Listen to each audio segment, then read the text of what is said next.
ఇప్పుడు ఏపీలో మనకి ఎలక్షన్స్ రాబోతున్నాయి కదా, నెక్స్ట్ సీఎం ఎవరు వస్తే బాగుంటుంది అనుకుంటున్నారు? వైఎస్ జగన్మోహన్ రెడ్డి పరిపాలన ప్రస్తుతం ఎలా అనిపిస్తుంది? బాగానే ఉంది.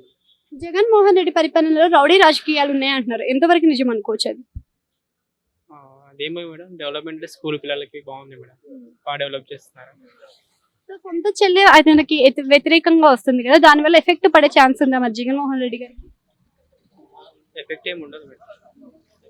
ప్రస్తుతం ఐటీ సెక్టర్ ఏ విధంగా పనిచేస్తుంది అనుకోవచ్చు? నెక్స్ట్ ఎలక్షన్స్ తర్వాత అది బాగుంటుంది అని అనుకుంటున్నాను. సో చంద్రబాబు నాయుడు గారు వస్తే మన డెవలప్మెంట్ జరుగుతుందా మరి? ఏమీ తెలియదు. చంద్రబాబు నాయుడు గారు పవన్ కళ్యాణ్ గారు ఇద్దరు కలిసి పొత్తులో వస్తున్నారు కదా, అప్పుడు జగన్ కి ఏదైనా ఎఫెక్ట్ అయ్యే ఛాన్స్ ఉందా మరి? ఎఫెక్ట్ ఏమి ఉండదు మేడం, నార్మల్. ఐటీ రంగం ఏ విధంగా డెవలప్ అయ్యింది అనుకోవచ్చు ఏపీలో? డెవలప్మెంట్ ఇంకా కాలేదు, బట్ టైం పడుతుంది. అంటే ఇంకో ఛాన్స్ ఇవ్వండి అంటున్నారు, మనం ఇంకో ఛాన్స్ లో డెవలప్మెంట్ చేసే అవకాశం ఉందా? ఉంటుంది మేడం.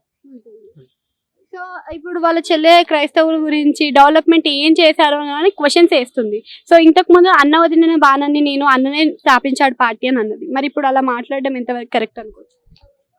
కొత్తగా అది 5 years అయింది కదా డివైడ్ అయ్యి రాష్ట్రం, కొంచెం టైం పడుతుంది, వెంటనే డెవలప్మెంట్ అంటే కాదు.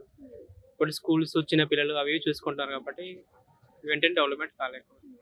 సో ఇప్పుడు మనకి ఏదైతే ఆరోగ్యశ్రీ ఉందో ఆరోగ్యశ్రీ పైన 25 lakhs అని పెంచారు కదా, సో అలా పెంచడం వల్ల మరి ప్రజలకు ఉపయోగమే కదా, సో అందరికి అందుతున్నాయి అవి మరి?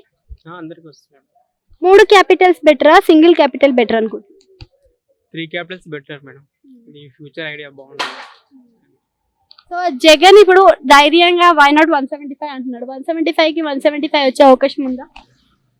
175 తెలియదు మేడం, బట్ అప్రాక్సిమేట్లీ రావచ్చు. ఈసారి మళ్ళీ విజయం జగన్ అనుకోవచ్చు. రావచ్చు. Thank you.